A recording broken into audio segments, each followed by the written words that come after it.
Bonjour and bienvenue. This is Fabulously Delicious, the French food podcast. It's the show that's your ticket to all things French cuisine.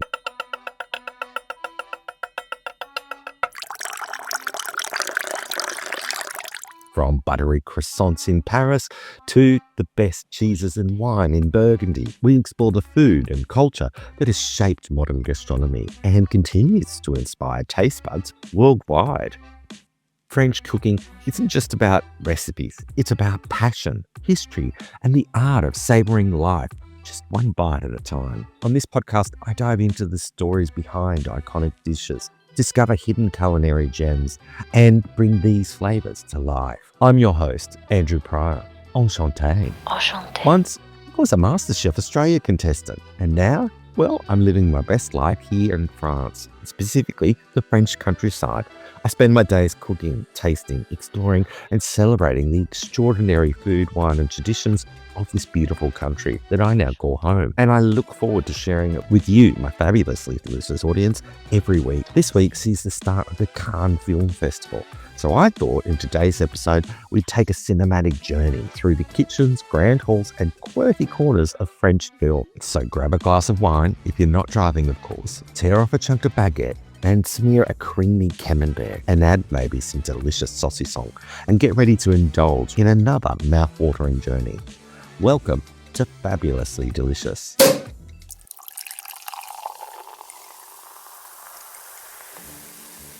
First up on our delicious cinematic journey is Haute Cuisine, or Les Saveurs du Palais in French. Directed by Christian Vincent and released in 2012, this film serves up a story as refined as the dishes it features. It's inspired by real-life experiences of Danièle Mazet-Delpeuch, the first female chef to cook in the private kitchens of the Élysée Palace for President Francois Mitterrand. At its heart, Haute Cuisine is a film about authenticity, passion for regional cuisine, and the delicate balancing act between artistry and politics when one is cooking for the most powerful man in France. The story follows Hortense Laborie, a celebrated chef from the Périgord region, who is unexpectedly called upon to become the personal cook for the President of the Republic. Upon arriving at the Élysée Palace, she's met with resistance and jealousy from the formal brigade in the central kitchen, which is steeped in protocol and is largely male. Yet Hortense, with her no-nonsense attitude and devotion to French ingredients and recipes, quickly wins over the president with her heartfelt rustic dishes, far removed from the stiff formality of the institutional cuisine he's used to.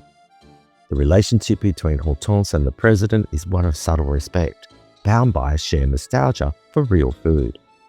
But politics, naturally, is never far from the plate, and Hortense's presence in the palace stirs resentment, and the behind-the-scenes machinations soon begin to wear on her. The film cleverly juxtaposes her refined days at the Élysée with scenes years later, when Hortense is cooking for scientists in a remote research station in Antarctica. These flash-forwards not only offer a glimpse into her escape from the pressures of power, but also frame the story with a sense of reflection, showing us a woman who remains committed to her craft, whether she's beating the president or a group of frostbitten biologists.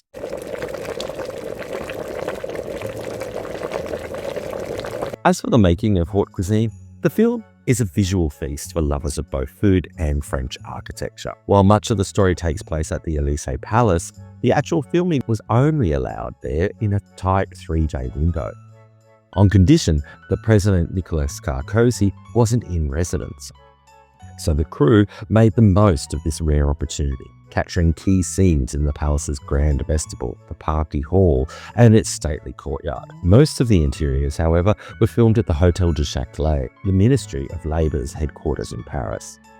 Meanwhile, the Antarctica scenes were actually filmed in Iceland. The legendary writer Jean d'Ormesson, in a rare acting role, plays the president, with twinkling charm, though the part was originally intended for Claude Rich. And in a delightful nod to French patisserie and the palace address alike, Hortense references her cream Grand Mar Saint-Honoré, a wink to both a dessert and a Rue de Faubourg Saint-Honoré, the location of the Elysee itself. Haute Cuisine was warmly received by audiences and critics alike, praised for its gentle humour, elegant pacing, and, of course, its mouth-watering dishes. Catherine Frot's performance as Hortense earned her a César nomination. Césars are the French equivalent of the Oscars. She earned the César nomination for Best Actress in 2013, with many praising her nuanced portrayal of a woman caught between simplicity and statecraft. Though the film didn't make a massive splash at the box office internationally, it became a quiet hit among food lovers and Francophiles. It's a film that reminds us that true French cuisine, honest, regional, seasonal, can carry as much cultural weight as any political policy. And in a world increasingly obsessed with fast food and fleeting trends, Haute Cuisine makes a compelling case for slowing down and savouring tradition. Bonjour, mes amis, planning a trip to Paris, or maybe you're already there, strolling the charming streets of this incredible city. Either way, let me take your foodie experience to the next level. As someone who's eaten my way through every arrondissement in Paris, I've turned my love of Parisian cuisine into a guide just for you. Say hello to the 2025 edition of Paris, a fabulous food guide to the world's most delicious city. This isn't just any guide, it's packed with over 400 of my favourite foodie spots, from hidden gems to iconic must-visits. The buttery croissants from the city's best boulangeries, or silky chocolates from indulgent chocolate shops, creamy cheeses from fromageries, and a whole lot more.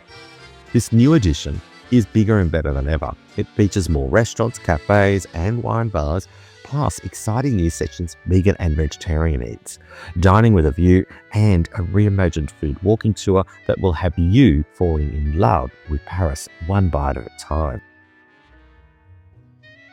So, are you ready to eat your way through Paris? Get your copy now at andrewpryorfabulously.com, where you can even get a signed and gift package version.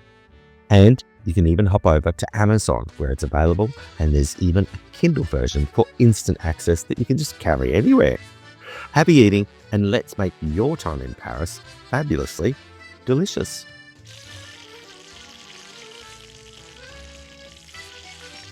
Next on our menu of mouth-watering French films is Le Chef, known in French as Comment Chef, a delightful 2012 comedy directed by Daniel Cohen. Starring Jean Reno and Michelle Yeoh, the film is a heartwarming, often hilarious tale of two chefs from completely different worlds, brought together by their shared passion for food and an urgent need to save a Michelin-starred kitchen.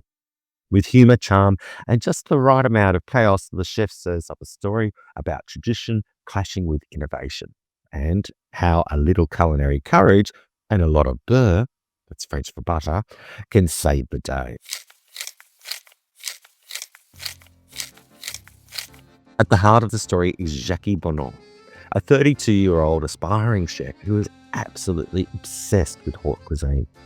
Jackie has talent, no doubt, but his high standards and perfectionism actually often get him fired from the humbler kitchens he's forced to work in. Financial pressures and a pregnant girlfriend push him further from his culinary dreams until he lands a job painting at a retirement home.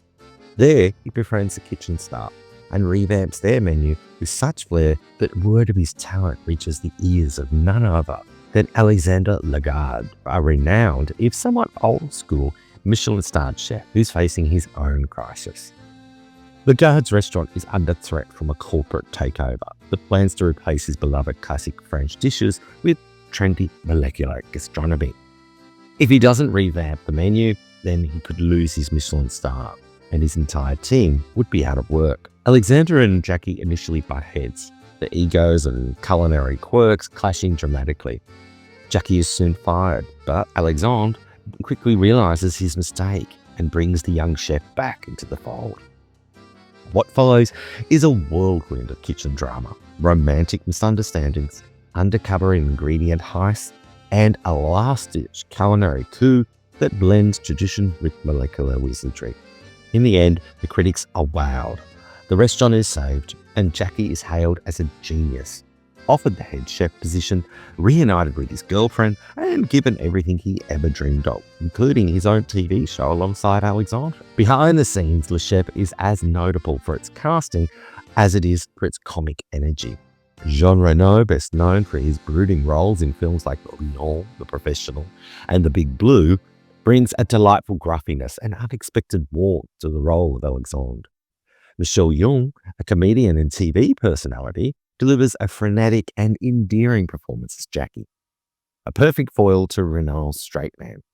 The film had its international premiere at a 62nd Berlin International Film Festival in 2012, bringing French culinary comedy to the global stage. Set primarily in Paris, it makes great use of real restaurant kitchens and urban locations and throws in plenty of nods to actual culinary trends and the growing tension between tradition and innovation in the fine dining. Though not a blockbuster by Hollywood standards, Le Chef found a loyal audience among food lovers and fans of French comedy alike. Critics praised its light-hearted tone, mouth-watering visuals, and charismatic performances. It was celebrated for managing to poke fun at the pretentiousness of modern cuisine, while still championing the timeless beauty of French cooking. In a world of serious food dramas, Le Chef is a refreshingly silly and sincere, reminds us that while stars and reviews matter, at the end of the day, food is about joy, connection, and maybe just a touch of chaos in the kitchen. Bonjour, mes amis. Are you ready to add a little bit more French flavor to your life? If you're not already following me on Instagram, then you're missing out on a daily dose of fabulous French food, culture, and history, and more about life here in the beautiful Montmorillon. From buttery croissants to the best food markets, it's all waiting for you. Head over to @AndrewPryerFabulously on Instagram and Threads now, and let's share the joys of French cuisine and living the bon vivant lifestyle together.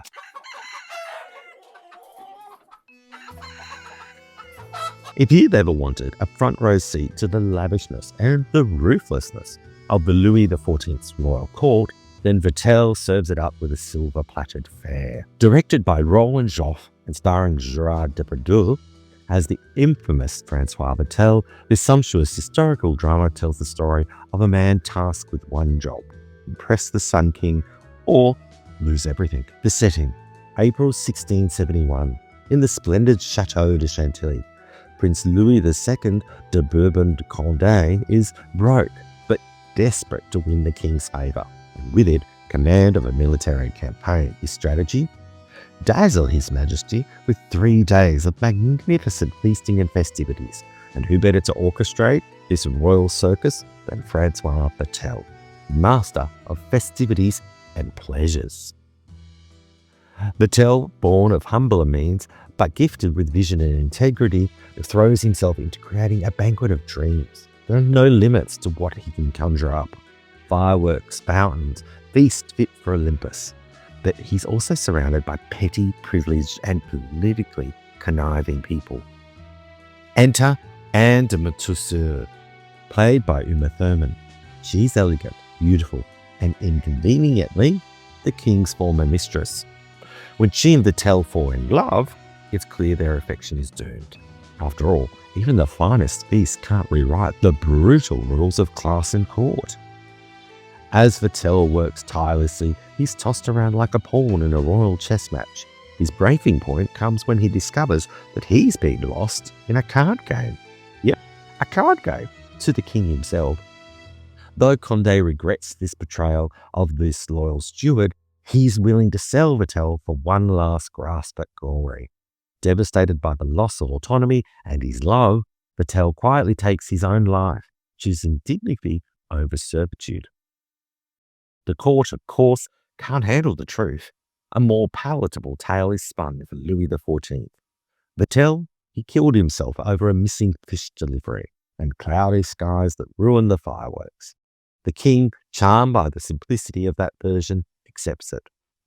Anne, heartbroken and silenced by protocol, disappears from history's page, along with Vatel.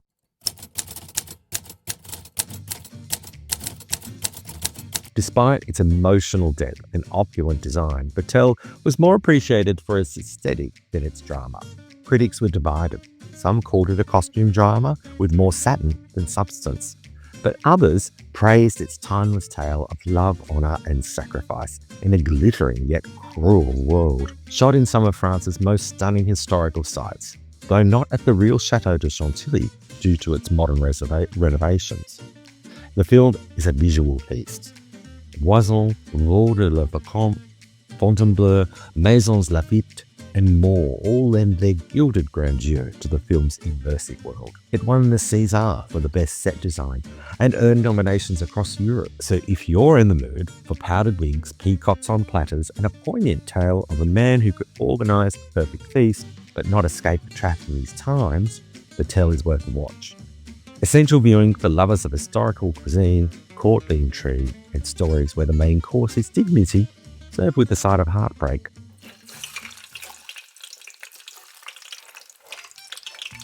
Bonjour, fabulous listeners. Are you ready to take your love of French food and culture to the next level? Join the fabulously delicious Substack newsletter community and unlock a world of exclusive perks tailored for food lovers and francophiles alike. As a free subscriber, you'll enjoy inspiring content about French cuisine and culture. But for those ready to indulge in even more fabulousness, a paid subscription gives you access to expert restaurant recommendations and honest reviews, exclusive city and regional food guides, plus insider tips on must-visit places, recipes, products, and insights from my French kitchen and travels across Europe and beyond. It's your passport to discover the delicious and delightful, all with my signature French flair. Don't miss out. Tap the link in the show notes of this episode or visit andrewpryorfabulously.com to subscribe now. Let's make your culinary dreams come true. Now, this last film is hands down my personal favourite, Le Festin de Babette, or Babette's Feast. It's technically not a French film at all. It's Danish, set in Denmark, and spoken entirely in Danish. And yet, it's one of the most moving odes to French cuisine ever captured on screen. It speaks so beautifully to the emotional power of food, how it can bridge cultures, heal divisions, and be an act of profound love and sacrifice. So despite the language, the setting, and the nationality of its characters, this film earns its place amongst the very best of French cinema. Released in 1987 and directed by Gabriel Axel, Babette's Feast is based on a short story by the great Danish writer Karen Blixen. Yes, the very same one who gave us Out of Africa. Although she often wrote under the pen name Isaac Dinesen. The screenplay, also written by Axel, was a labour of love that took Blixen's beautiful prose and translated it into a cinematic masterpiece. The film stars Stéphane Audran, a French actress who brings a quiet, luminous dignity to the role of Babette. And what a character she is. Babette is a refugee from the violence of Paris during the 1871 Commune. She arrives on the bleak, windswept coast of Jutland at the home of two elderly Protestant sisters, Martine and Philippa, who live in a tiny religious community founded by their father. The sisters, once courted in their youth by promising suitors, have chosen a life of simplicity and piety, caring for their dwindling congregation with humility and restraint. Babette, desperate and destitute, begs to work as their housekeeper and cook, offering her services for free. And for 14 years she toils quietly in the background, grating dried fish, brewing simple soups, and cooking with minimal ingredients to reflect the austere, almost joyless spirituality of the village. No butter, no herbs, no salt to speak of. But even so, her cooking is subtly better, more nourishing, more comforting than anything the sisters had ever known. And then, everything changes. Babette wins the lottery, 10,000 francs, an enormous fortune. And what does she decide to do with it? Not return to France, not start a new life elsewhere. No, she decides to cook one meal, one extraordinary, unforgettable French dinner for the sisters and their small congregation in honor of the late pastor's 100th birthday. A feast. This is no ordinary dinner. This is art. Babette sends for ingredients from Paris, live turtles for soup, caviar, quail, truffles, foie gras, champagne, a decadent rum-soaked Savarin with candied fruits, cheeses, fruit, and cognac. And perhaps most beautifully, because this is not just a film about food, but about transformation, the villagers who initially fear this meal will tempt them into sinful pleasure. silently agreeing not to acknowledge the joy of it. They sit around the table with closed lips and stiff postures. But food, as we know, it has a way of melting resistance. And by the end of the meal, old grudges are forgiven, love is remembered, grace is extended, and the dining room is filled with warmth, laughter, and peace. The only guest who speaks freely of the food is Martine's former suitor, now a worldly general who compares the meal to one he once enjoyed at the legendary Café Anglais in Paris. He doesn't realize that Babette was the chef at that very restaurant, that the genius behind this unforgettable Parisian meal is now standing in this small grey kitchen on the coast of Jutland, wearing a plain apron and cooking for 12 villagers who do not yet understand the gift they've been given. And there's an emotional gut punch at the end of the night. The sisters thank Babette and wish her well on her journey back to Paris. But Babette tells them she's not going anywhere. She spent the entire 10,000 francs on the dinner, every last cent. She cooked for them not to show off, not to impress, but as a final act of love, a sacrifice, an expression of her art, her identity, her soul. Martine says, "Now you'll be poor for the rest of your life." And Babette answers with a gentle smile, "An artist is never poor." And in one of the film's most moving moments, Philippa embraces her and says, "In paradise, you will be the great artist God meant you to be. Oh, how you will enchant the angels."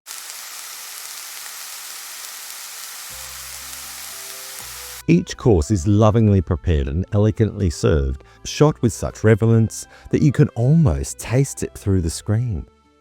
The film received universal acclaim. It won the 1987 Academy Award for Best Foreign Language Film, the first Danish film to ever do so. It also picked up a BAFTA, numerous Danish film awards, and was celebrated at Cannes, where it premiered in the En Certain Regard section. Behind the scenes, there are so many fascinating details. Gabriel Axel insisted on casting a mix of Danish, Swedish and French actors for authenticity, despite budget constraints. The legendary Stéphane Audran was not even the first choice for Babette. Catherine Deneuve was offered the role first, but ultimately it went to Audran, who turned in a performance that is both restrained and devastating. Even the setting was carefully chosen. Although Blixen's original story took place in Norway, Axel moved the story to Jutland's rugged coast for a more desolate, stripped-down aesthetic that would better contrast the sumptuous nature of Babette's cuisine. There are many films about French food. Some are comedic, some romantic, others dramatic. But few cap the spiritual power of food, the communion, the generosity, the healing, as poignantly as Babette's feast. It's a story of loss, exile, artistry, and ultimately redemption.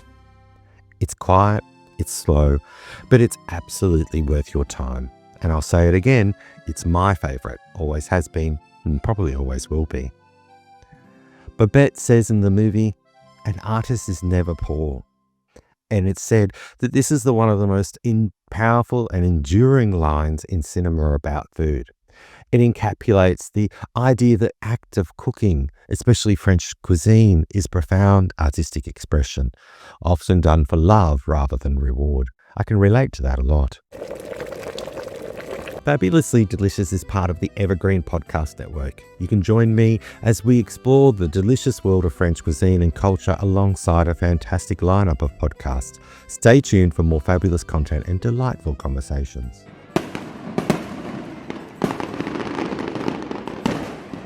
French food in cinema is more than just something to salivate over. It's a celebration of passion, artistry, identity, and memory. And that's a wrap for this episode of Fabulously Delicious. Had you heard of any of these movies before? What's the most fabulous thing that you discovered today? Whether it's a fun fact, an idea for a recipe, or a deeper appreciation for French cuisine, I'd love to know your thoughts.